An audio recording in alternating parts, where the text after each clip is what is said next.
nous recevoir à Bondy ce matin. Tu es élu depuis plusieurs années à Bondy, maire depuis 2011. Tu es également vice-présidente de l'Association des maires de France et secrétaire générale de l'Association des maires d'Île-de-France. Oui. Voilà. Nous nous connaissons depuis quelques temps à présent à la métropole du Grand Paris et nous partageons des valeurs, notamment celles qui concernent l'éducation comme vecteur des valeurs citoyennes. Et je crois que c'est un bel enjeu pour toi à Bondy. Est-ce que tu peux nous en dire quelques mots ? Oui, Bondy est sans doute une ville très différente de Santony, que je connais par ailleurs, mais moi je ne conçois pas en tout cas de ne pas faire de l'éducation la première priorité de ma ville. Mais j'imagine que c'est tout à fait également transposable sur une ville plus petite en nombre d'habitants comme Santony. D'abord parce que je pense que je resterai une sage-femme jusqu'à la fin de ma vie. Mon engagement politique est venu du fait que j'ai vécu le fait de les mettre au monde tous égaux. Je pense qu'il n'y a pas de plus beau projet politique que l'éducation.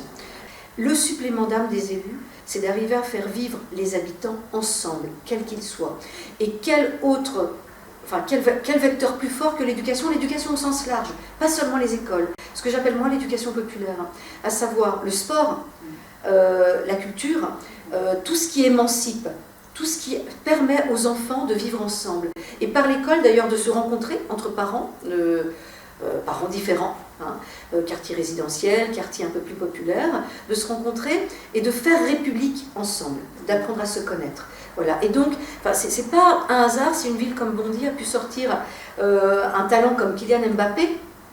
C'est parce que depuis des années, on embrasse l'éducation populaire, l'émancipation des jeunes et on met énormément de moyens, priorité budgétaire là-dessus.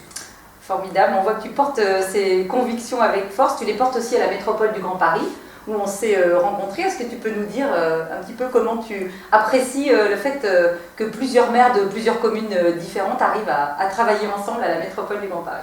Bon, quand on est maire d'une ville, quand on est élu d'une ville, ou même quand on se présente pour être élu, moi je suis maire sortante donc je vais être candidate à nouveau, donc quand on est candidat, j'imagine pas qu'on ne puisse pas avoir la passion de sa ville.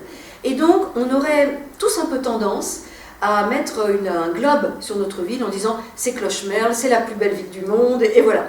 Non, il faut élargir le spectre. Parce qu'on ne fait rien sans les autres. Enfin, évidemment, je peux mener une politique éducative à Bondy.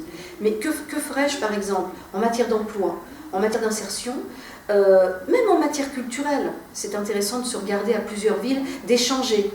Mais il n'empêche que moi, à la métropole du Grand Paris, j'ai appris à connaître des élus qui ne sont pas de mon parti politique, notamment toi, Valérie, donc à élargir le spectre, à ouvrir les fenêtres. Je veux ouvrir les fenêtres de la culture et de l'éducation aux enfants. Je ne vais pas m'empêcher, moi, d'ouvrir les fenêtres et d'être plus intelligente à plusieurs.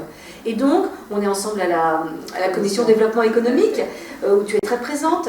Enfin, on ne peut pas imaginer le développement économique à l'échelle d'une ville de 3 700 habitants ou de 54 000. Ça n'a pas de sens. Il faut regarder le bassin de vie de nos habitants. Et c'est rare quand même, vivre et habiter au pays, c'était bon du temps du Larzac. Aujourd'hui, il faut quand même voir les choses en plus ambitieux.